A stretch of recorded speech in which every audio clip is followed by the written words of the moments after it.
The man was in the studio rope, but accidentally fell off. His whole body fell rapidly downwards. But luckily, a rope jam happened that helped him escape. Frank held onto the edge of the window for some relief.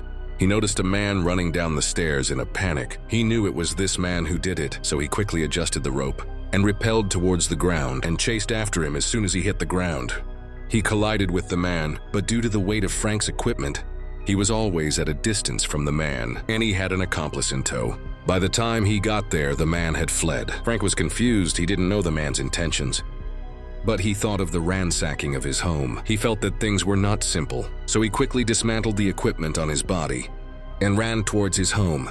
When he realized that his pregnant wife was fine, Frank was also finally relieved. But what he didn't know was the man had already died at the hands of his accomplice's gun after his wife fell asleep.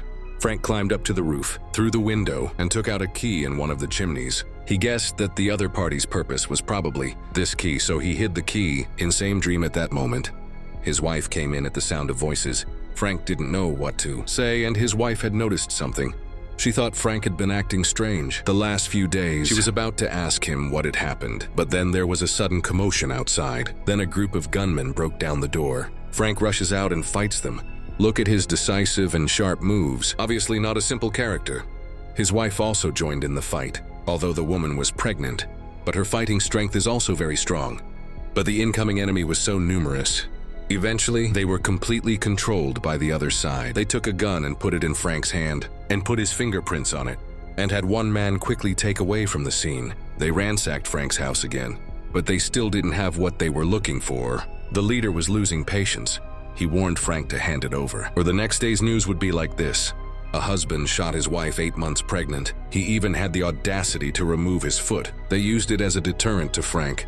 But Frank knew that handing it over would only get him killed, so he chose to keep his mouth shut, seeing that Frank still refused to talk. David asked his men to carry out the second phase. They turned on a computer and connected Frank's cell phone to it after the hacker's operation.